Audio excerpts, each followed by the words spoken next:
Hey y'all, Vern Clausen, Royal Gorge Reloader over here, Canyon City, Colorado. Thought we would do some 223s. I got to build 500 rounds for a friend of mine, and we're gonna do the green tip 223. Got my projectiles all set up here. See that there?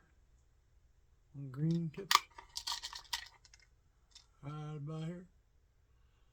You see that? I don't know if you can see that. Anyway, got the green tips all set up there. We are going to use CCI 41 primer for 5.56.223. And we are going to use 22 grains of Vitivory. I almost called it Varget. Vitivory N133. We're going to use that. I've already got it set up in my powder measurer up there, my lead powder measurer. I've got my lead press set here and ready to go. I'm gonna put the case holder from my 223 in here. Should back up there. I'm using the Lee 223 556 Remington 223 breech lock enabled die set. The breech lock is the red part here, and that enables this to just drop into the die like that. You lock it down and you're done, and you don't have to mess with it anymore. We're running these through and knock primers out of about 10 of them, get them resized, and then we'll put the swager in there and show you how to do that. Run you through all this real quick. Not trying to make a 50-minute video. I'm aiming for 10 or 15 minutes maybe.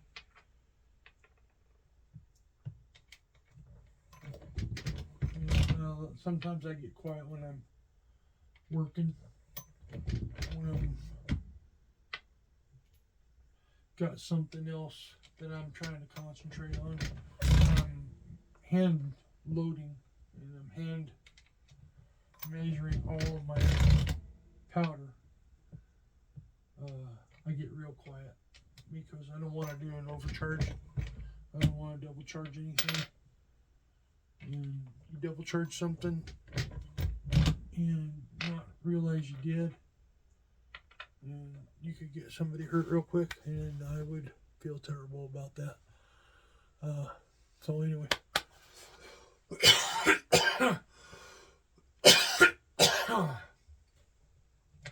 yeah, get that done.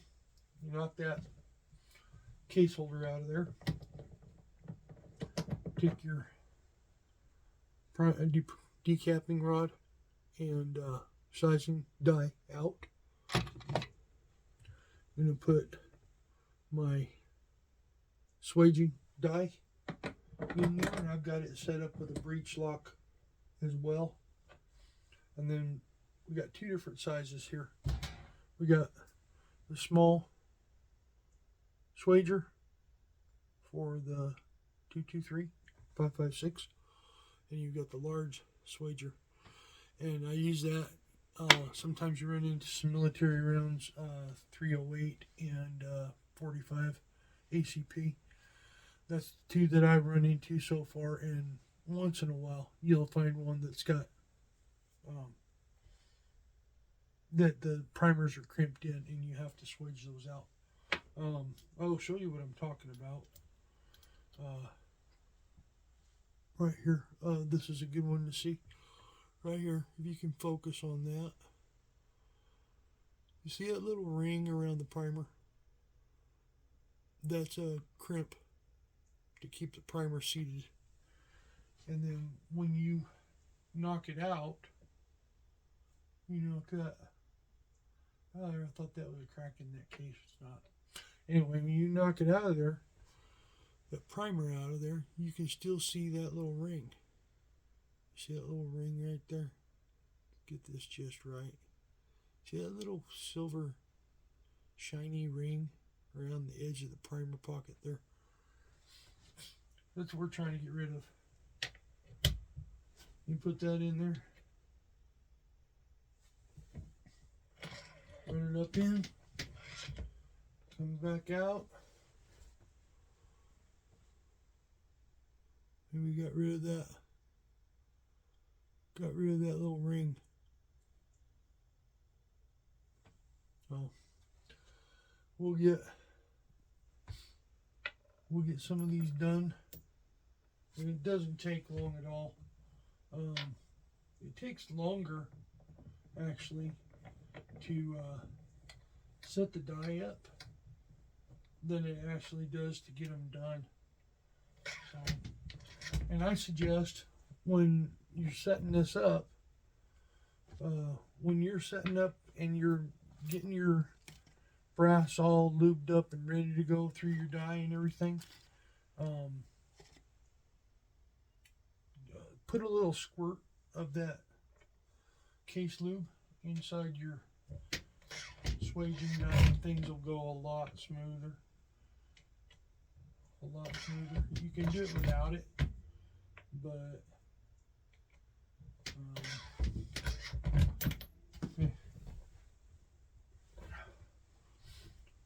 be like brushing your teeth without toothpaste. You can do it. I don't know why, but you could. Maybe you don't like toothpaste. Maybe you don't like your breath to smell good. I don't know. Now I'm being silly. Anyway, we're gonna run 10 of these. I usually run 11 when I'm doing a starter batch, because I guarantee you the first one is not going to be right. It's going to seat wrong. It's going to be too deep. Primer pocket's going to be hinky somehow. You're going to have one that sticks like that. And sometimes you get something sticks and you don't know why. Man, get it out of there. Get your glasses out. Get your magnifying glass. Do whatever you got to do. Inspect that case, because you might have one that'll fool you, and I'll show you what I mean. I'm sorry for my standing up and not being prepared, but I didn't expect to talk about this. You're not looking for brass. You might find two that are just looking a whole lot alike, but you'll see they are the same, almost the same height, almost exactly the same height. But you see the neck on this one over here is a lot longer, and the shoulder is lower than this one. The diameter is right. Okay, the diameter is right, but the case is wrong. This right here, I don't know if you can focus on that and see it or not. Come on, camera, focus. Yeah, I don't think it's going to do it. Let's see. Sometimes you put a hand up behind it. It'll help it focus. Anyway, this is a 222 case. Okay, this is a 223 case. Yeah, 222 loads completely different than this. This takes a lot more powder than this one does. Why? I don't know. Maybe it's because of the case, the neck length. I'm not sure. But I found some of those on the range, and I had never even, call me ignorant to it, but I had never even heard of 222. but now I have, and I had to learn the hard way because I didn't know. I had to go find them, and then I was putting one. I put one through my die and completely ruined a decapping and resizing die. Completely ruined it. Just stuck it harder than you could, and you couldn't get it out. Absolutely couldn't get it out. I had to just throw it away and get a new one. So be careful. Inspect your stuff before you put it in there. Look at it real good. Don't just, give it a once over. Check it out because it'll save you. It'll save you time and save you money. So let me pause you real quick. Okay, so had to pause you for a second. Get out a gauge, a specialty gauge that I have here. This is called a go, no-go gauge. The little spiral on one end is the go. The one that's got the hash marks in the spiral right here is a no-go.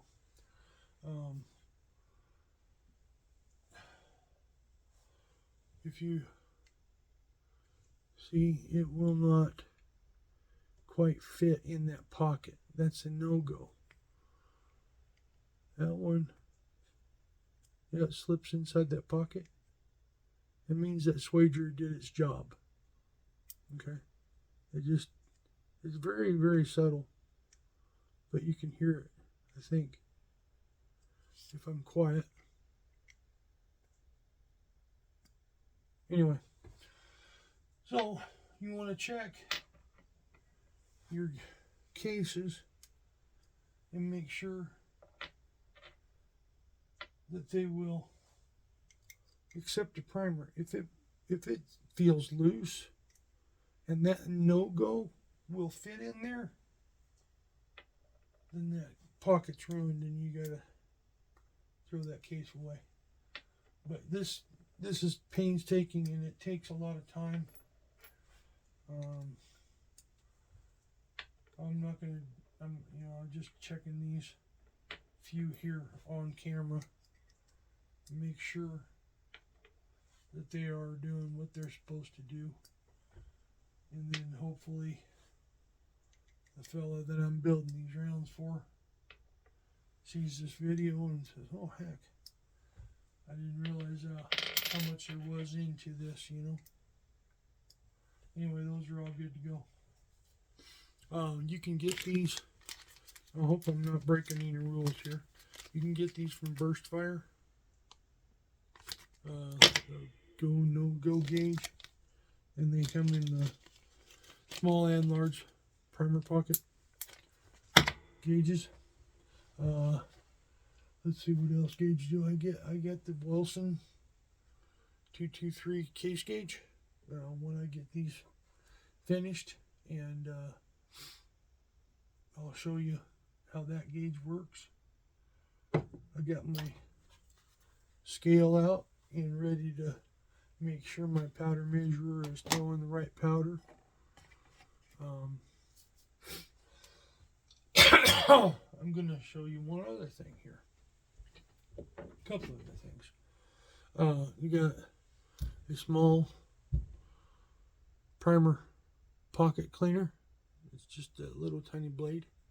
And then you got on the other end, it's a large primer pocket cleaner. And all you're doing is trying to get the carbon out of there. I'll show you what I'm talking about. That. See how dirty that one is? And then that's the one I just cleaned. So, knocking that out of there. Then what we're going to do is we're going to take this little deburring tool and put it into that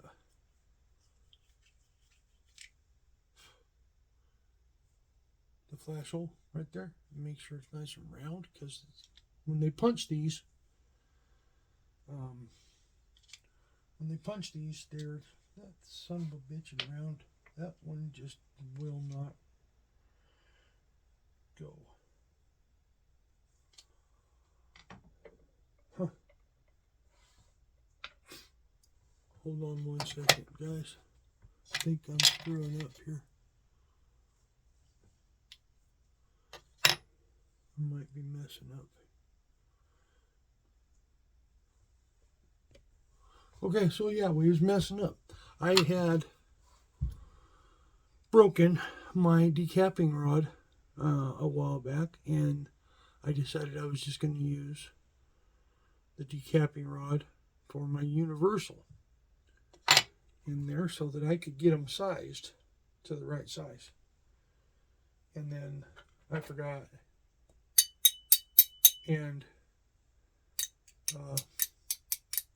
didn't change it out, so I did not have the right decapping rod in here, and so that's why I'm having trouble with those cases getting stuck in my swager and getting stuck in the,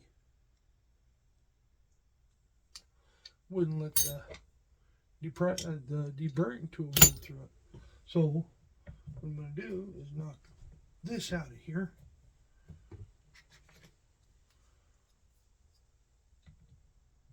Try to anyway. There we go. That out of there. Get the decapping rod back in there. Get the swager out of there. Get the case holder back in it. I don't edit a lot of this out because I want to show you exactly what's happening, and what I did, what I didn't do, my passes, my fails, and show you that most of the videos you see on here are going to be edited so bad, or I mean so much. Let me get a little light on me. Let's see here. Yeah, it's kind of bright. There we go. Anyway, there's a lot of editing going on, and I do a lot of and I'm sorry for that. I do that because my mouth outruns my brain. Anyway, we're gonna put these back through here, and we're gonna there. See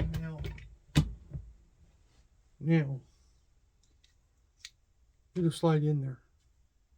It did not see, and if things are not going right and they don't feel right, stop and check stuff out, because something's weird, something's hinky, okay? And you don't want things to not be correct. Anyway, I'm going to show you how to do this one, and then I'm going to do the rest of them off camera later.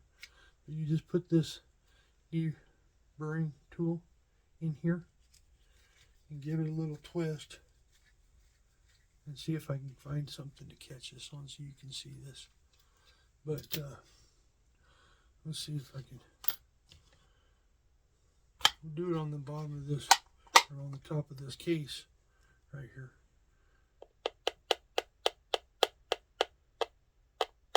See the brass in there? The brass shaving right there? Okay, so that brass shavings comes from the inside of that primer pocket. And the inside of that primer pocket, when they punch a primer, let's see, I'll get a primer, decapping rod here. When they punch primer, they use a rod a lot like this. And that press goes in there and punches that hole in. Well, when it pushes it in, it pushes that brass casing inside. So what we're doing with this deburring tool is getting rid of that little flowering on the inside of the case, and that allows your primer to ignite, and it makes it. And we went from having a little funky looking cut. See how that just kind of odd looking there?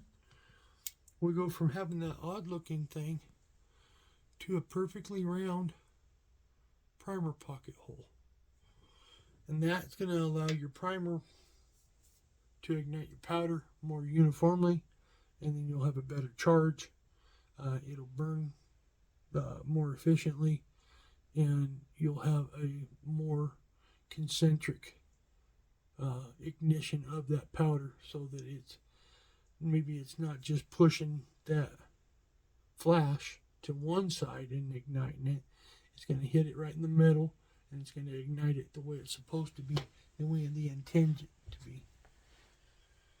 But for what it's worth, that's what we're doing here. And then I will finish the rest of those up off camera. But I'm going to show you the next step, which is trimming. We'll get our drill out here. Pause you for a minute. So we're going to use the Lee quick trim setup. This is the cutter for it. Put that in your drill. Show you how to do that. This is a little tray that they give you to go over your case holder so that you can catch the brass trimmings that's coming off of that. And then you got your Lee quick trim for 223. I write it on the boxes. Just like, can you see that? Okay. Anyway, and it's just a little die, just like the rest of them. And you just take that out of there. I'm going to use the breech lock cap off of this one if I can get it off. Where's my wrench?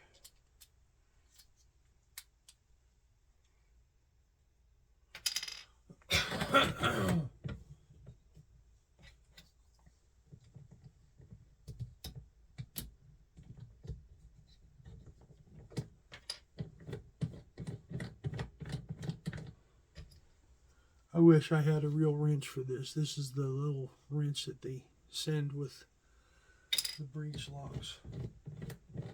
And it's a little plastic thing, and it's hard to get a hold of. Oh, now I've got stuff scattered all over my desk. I hate that. I absolutely hate it. But for the purposes of this video, we're doing everything kind of quick like.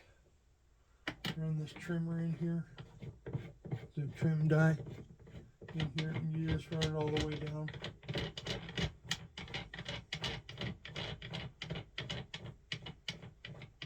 Run it all the way down. That way your trim doesn't have to travel so far, okay? And we'll do the one that I already trimmed up, or the one I already deburred and everything. You put your cutter in the drill, just like that. You run your shell all the way to the top. Put this in here.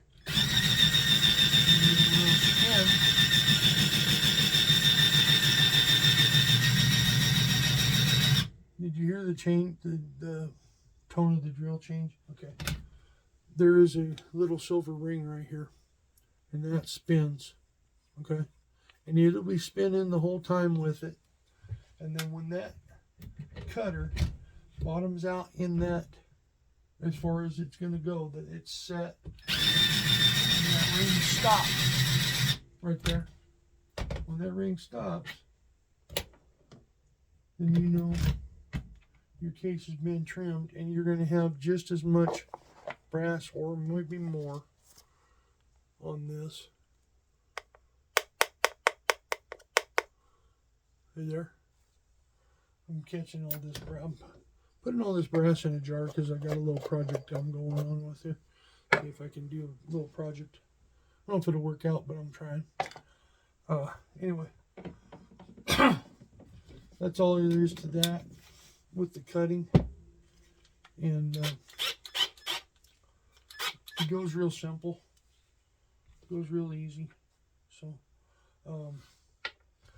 we'll jump to the next part and show you how to put a primer in. And I'll be right back.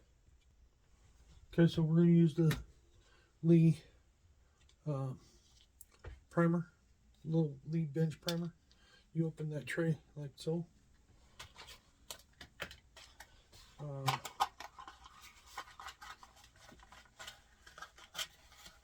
This is just a little hardware box that I bought, or a little hardware box that they gave me when I bought some nuts and bolts one time.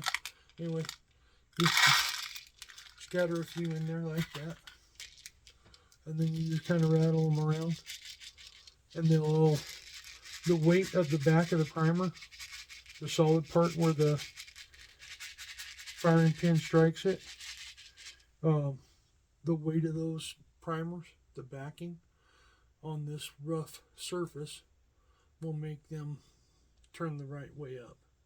You close it and go halfway. Don't go all the way. Just halfway. And there's a closed, or there's an open down here at the bottom. Then the middle is locked, and when you go to the top, that's on, and that lets all the primers loose. You're going to set that in here, in that. Set that in there in the lead bench primer, and then you're going to run it one time. Make sure you turn it on. Tap it a few times. Get those primers moving down in there. Run it one time, maybe a couple of times, whatever it takes. Get that primer started. Okay. And then all you gotta do is put your case in here and push the handle down. Kind of firm, but not too hard, because you don't want to damage that primer. Okay, you don't want to flatten that primer. Just like that, nice and flush. Pretty simple. So after that, we go to the powder. I've already got it set for pre-measuring. Put it in here like so. Run it up, run it down. I got a towel. I always put a towel underneath here, because once in a while you get a dribble and a few little grains will fall or whatever. And instead of it bouncing off my table and going everywhere, I put that little towel over there. It'll catch any dribbles, if it dribbles. And then I won't have a mess. Won't have a big mess to clean up. So that's always good, you know. I usually keep a flashlight handy. And of course, I've misplaced it evidently. Well, I'm glad I didn't lose that. It's my favorite flashlight. It looks like a great big shotgun shell. Love it. Anyway, it's a flashlight. And take a look inside. Make sure you see the powder in there. I don't know if you can see that or not. But let's see, no powder, because I didn't turn it on. What do you know about that? Dumbass. Anyway, run a couple of tests there. Run it a couple of times. We're gonna get the scale set up. Put the tray on the scale and tear it out. Take it off. Put it back on. Make sure it hits 0. If it doesn't, tear it again. We're going for 22. 22 and a half. Let's see what happens here. Got 22 and a half. So that's good. Where did my, there it is. You get the case right there. And I've got my case, my shell holders out right here. I put my case there like this. I usually keep it in my hand, the one that I'm working on. That way, if I've got them all sitting in my tray and they're all sitting up, you know, I might double charge one. I you know, I don't want to do that. I put them in my hand, charge it, put it in the case. Next one, put it in my hand, charge it, put it in the case. okay, in the holder over there. But then we're going to set this up so that you can see the seating part of this, and leave that one together because I'm going to use that later. We're going to do the seating part, and I'm going to back this off a bit before I put it in there, because I know I had it set right, okay, but I want to make sure that, you know, looking again, making sure I've got powder in there, just because, you know, that primer will just ignite it hard enough to push that bullet about halfway down the shell, and you'll get a squib load, and you could get what they call an obstructed barrel. And if you do that, you're turning your barrel into a pipe bomb. Could explode on you. So we're going to put that in there. We're going to put a projectile on top of it, just like so. Green paint's almost wore off on these. These are old stock, but still green tint. I'm going to run this in here. We're just going to start it. Okay? We already know that is way too long. Okay? You see the cantilever right there? That's usually a good guide of where you want to be seated. But you always consult your book. And the book says 62 grain, green tip, full metal jacket, steel center, 224 diameter bullet, which is 5.56.223. You're looking for a case overall length, or COL, C-O-A-L, or the C-O-L, what they call it, of 2.255. Now, I'm going to show you a little deal here. Get my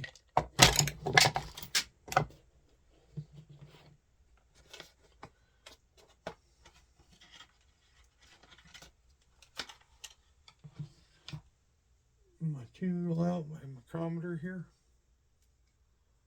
and we're looking for 2.255, and we're at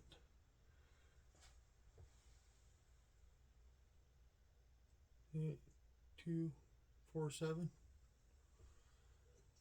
So 247, 1.5. Okay, so now I'm going to cheat. I'm going to take this out of here, and I'm going to put my micro seeder in there. Let me get it out. This handy dandy little tool is a micro seeder. You can put it in here. You replace the adjustment knob on the Lee die with the Lee micro seeder and get it set in there on that die, seated all the way down like it's okay, because the adjustment is on top with this. So you get this seated all the way down, and it's usually got the readings for the micrometer right here with you. Okay, run it all the way up. Run this bullet back in here. Run it down until it touches. Okay, you don't want to run it too far. You want to just until it touches right there. Okay, and you can see your reading in your center line for your readings right here on the micrometer. Let me see if I can get you closer without breaking everything here. There we go. Maybe. So you can see these little lines up here. You can freeze it and pan in if you want to. But these right here, you're going to see it comes down. You got it all the way to 0 right here. Okay.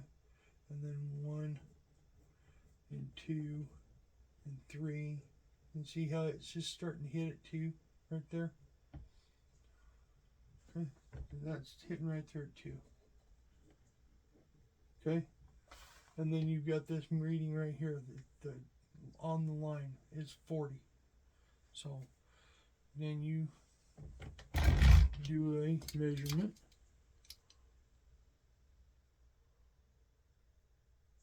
We got 2.453. Okay, so that means we need to come down 20 would bring us down to 2.255.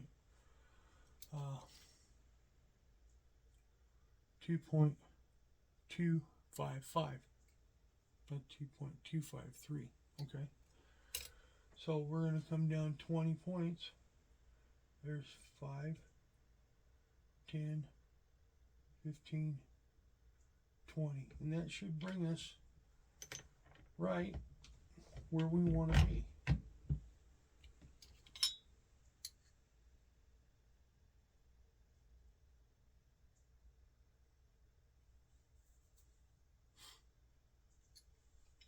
But I told you wrong.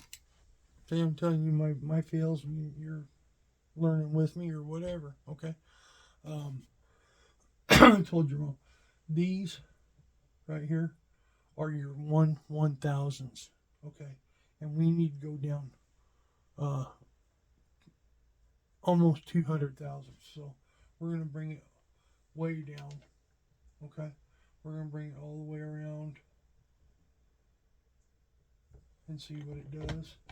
See how far that takes us. 379. We still need to lose 15. So we're going to go all the way around again.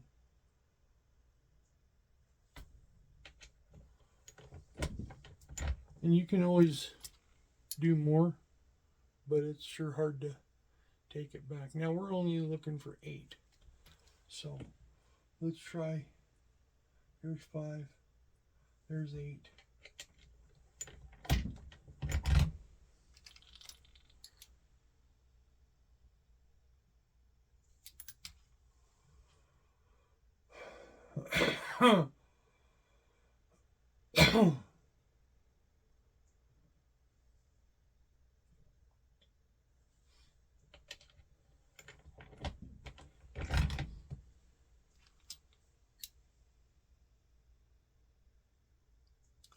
$2.287. Still looking for 5.5, so we need to lose 32. Right here, we got there's 2 right there. There's 7, 12, 15,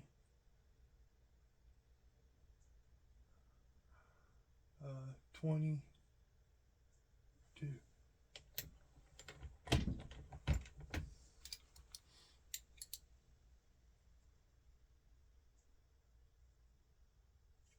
Two, 6, 2.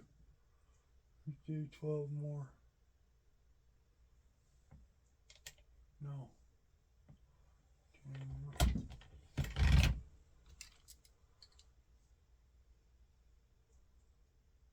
Okay, we ended up where I wanted to be. 2.250.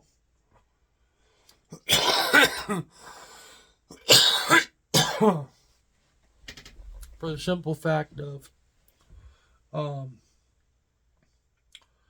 always go just a little bit shorter than what it calls for, because I don't know what style magazine I'm building this for, and 5/1000s is acceptable, one way or another.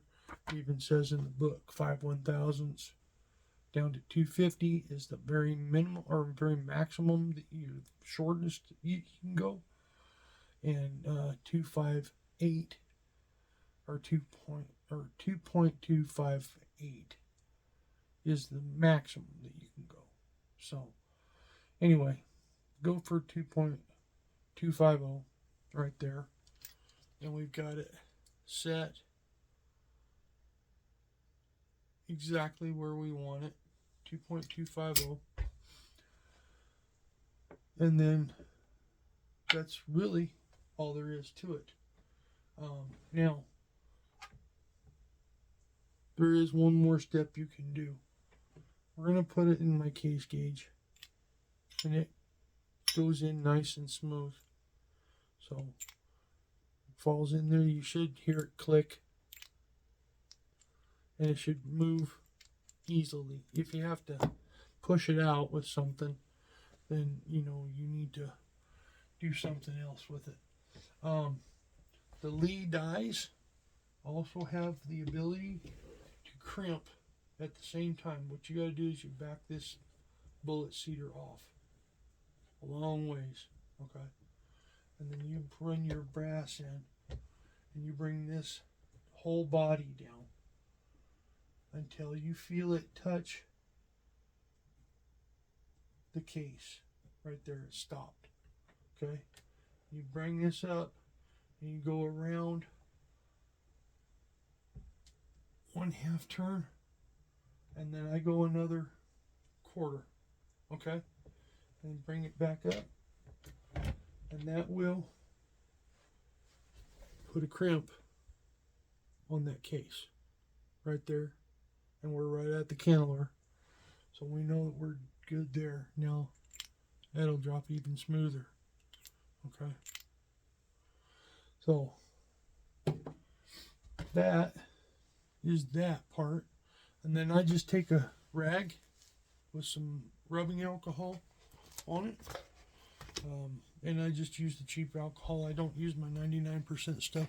I use the Walmart Equate cheap alcohol for this. I rub all my cases down before I put them in the shell holder. And there you are. One finished 5.56 223. I usually load for 5.56. I will load the close to the max on 223 because that is about 1.5 grains less than max on 5.56, and the seating depth is just a little bit higher than the 5.56, so it's not running the same pressure as 5.56. So you can take this 223 and shoot it through your 223, you're fine. You can shoot it through your 5.56, you're fine. I don't build for 5.56 because I don't want somebody to think, oh, 5.56, 223, they're the exact same thing, and go take a 5.56 that I built at maximum, so that you have the max pressure and max distance and all that velocity, everything that goes along with it. That 5.56 has more pressure in it. It will blow your 223 apart, or could, and hurt somebody. So I don't build for max 5.56 unless I know for certain. I've seen the rifle, I know it's chambered for it, and I know what rifle it is, and then I'll do it. If Ronnie, tell your buddy if he wants max rounds for 5.56, I need a picture or something of his barrel, and the depiction on there, that it's 5.56 223. So anyway, that's all I got for this episode, and we'll do some editing on this, make it a little shorter. But for now, I'm gonna sign off, and hope you all had a good time. Learned something. Hope you weren't too bored, and I hope I'm making some kind of sense. Sometimes I feel like I'm not making any sense at all. Y'all be safe out there. Be good to one another, and be kind. And we'll see you later.